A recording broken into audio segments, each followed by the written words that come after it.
Donc, bonjour mes frères et sœurs, et nous allons continuer notre étude ce matin du chapitre 4 de l'Évangile de Jean.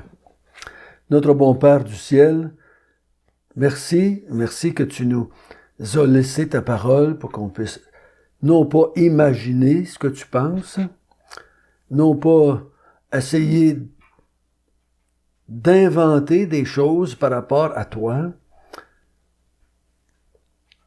Une seule personne peut nous parler de toi, c'est toi-même. C'est ton Fils Jésus.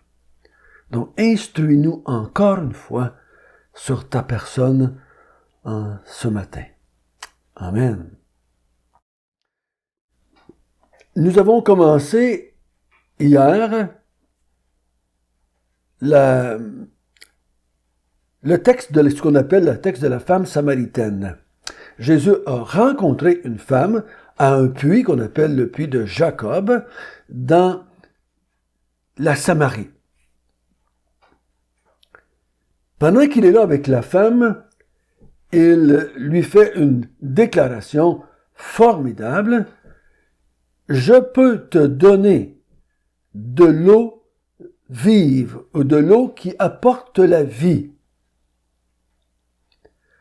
Si tu bois de cette eau, tu n'auras plus jamais soif et tu vas avoir en toi une source de vie qui va jaillir jusque dans l'éternité ou dans la vie éternelle. Jésus parle spirituellement. Mais la femme ne saisit pas qu'il veut parler spirituellement. Elle pense qu'il lui offre une sorte d'eau qu'elle ne connaît pas. Et Jésus, lui, pour l'emmener à voir qu'il parle spirituel, il lui parle de sa vie aux mœurs légères qu'elle avait.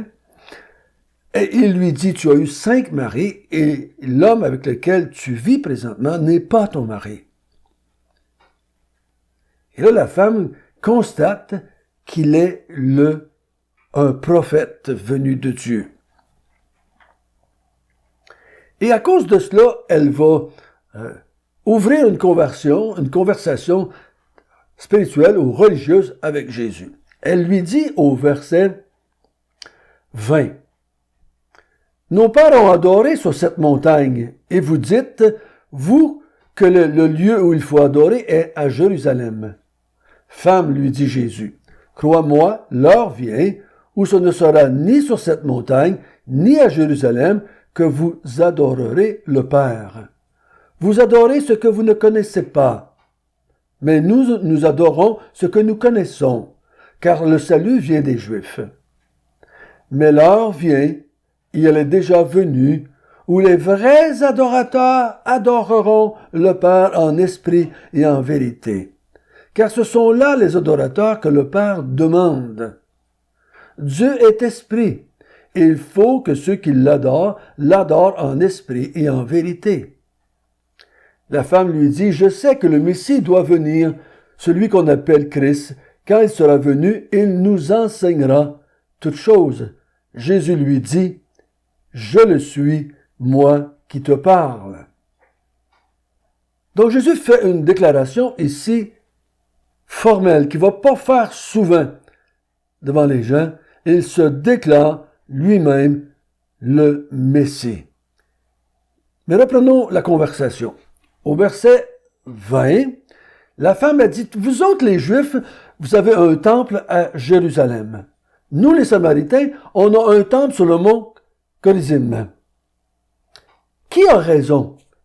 Vous autres, vous dites cela, et nous disons cela, et on a chacun notre petite place pour aller adorer Dieu. Jésus la surprend encore une fois en lui disant, « L'heure vient. Ça s'en vient bientôt. Où est-ce que on n'adorera plus ni à Jérusalem, ni à Corazim. Le temps vient où on n'aura plus besoin de temple pour adorer. Le temps vient où on n'aura pas besoin d'une place pour adorer Dieu le Père. Au verset 22, il dit, « Vous adorez ce que vous ne connaissez pas. » Nous adorons ce que nous connaissons, car le salut vient des Juifs. Il est important qu'on comprenne bien ici. Pour la femme samaritaine et pour beaucoup de Juifs et beaucoup d'autres personnes dans le monde, l'adoration est un ensemble de rituels. Je me souviens quand j'étais jeune, j'allais à la messe et c'était en latin. Je n'y comprenais rien. Mais on faisait le rituel, et le rituel était récompensé. C'était un acte spirituel d'assister à quelque chose que je comprenais pas pourquoi on faisait tous ces gestes-là. Pourquoi ce sorte d'habillement qu'il y avait, pourquoi ce pain, ce vin, cette eau, pourquoi toutes ces prières que le prêtre faisait en latin que je comprenais pas. Il dit, vous adorez ce que vous ne connaissez pas. L'objet de votre adoration. Vous ne comprenez pas vraiment l'objet de votre adoration. C'est pas de faire des rituels qui est important, c'est pas de réciter des prières qui est important, c'est de connaître l'objet de notre adoration qui est Dieu le Père. Il dit, nous les Juifs, nous adorons ce que nous connaissons, car le salut vient des Juifs. Donc il dit, nous les Juifs, on connaît plus. Peut-être vous allez dire, mais pour comment ça que les Juifs connaissaient plus? C'est parce que les Juifs avaient les Écritures. Ce qu'on appelle souvent les Saintes Écritures, ou des fois on va l'appeler ça l'Ancien Testament. Et les Samaritains avaient une partie de l'Ancien Testament, mais seulement les livres que Moïse avait écrits, des milliers d'années avant Jésus. Mais après Moïse, il y a eu tout beaucoup d'autres prophètes qui sont venus et qui ont emmené de la connaissance, qui ont emmené d'autres enseignements de la part de Dieu en ce qui concernait le salut ou l'adoration ou le Messie. Il y a eu des David, il y a eu des Salomon, il y a eu des Isaïe, il y a eu des Ézéchiel, il y a eu des Daniel, il y a eu des Jérémie. Il y a eu beaucoup de prophètes par après qui ont emmené d'autres informations de la part de Dieu pour adorer Dieu, pour connaître Dieu.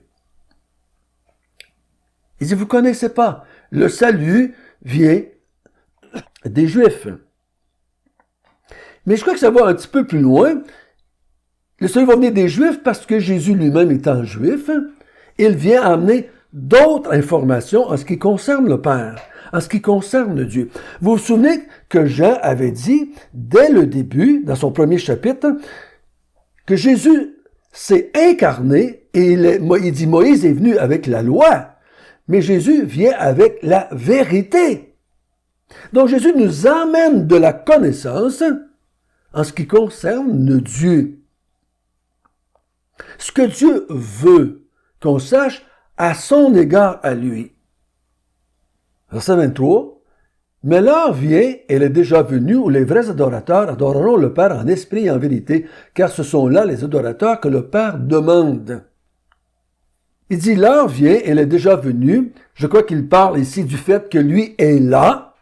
Il est là, elle est déjà venue, cette heure. Ça l'arrive bientôt, mais c'est pas tout à fait encore accompli. Je vais passer encore une couple d'années avec vous pour vous informer de ce que Dieu veut, de qui Dieu est. Il dit, les vrais adorateurs, c'est ceux qui vont adorer le Père en esprit et en vérité. Car ce sont là les adorateurs que Dieu demande, que Dieu exige, que Dieu veut. Dieu veut pas n'importe quelle sorte d'adorateur. Et tu peux pas adorer Dieu comme tu le veux, avec l'image que tu veux, avec la pensée que tu veux. Tu dois l'adorer en esprit et en vérité. Si tu adores pas Dieu en vérité, tu n'adores pas Dieu comme Dieu le veut. Il dit, tu n'auras plus besoin d'avoir un temple. Tu n'auras plus besoin de rituels. Tu n'auras plus besoin de messe ou de sacrifice ou de cérémonie quelconque pour adorer Dieu. Tu vas le faire dans ton esprit ou dans ton cœur. Mais tu dois le faire avec la vérité. La vérité, c'est la vérité qui concerne Dieu. La vérité qui concerne Jésus. Si tu ne le fais pas comme cela, tu adores ce que tu connais pas et ça ne satisfait pas Dieu.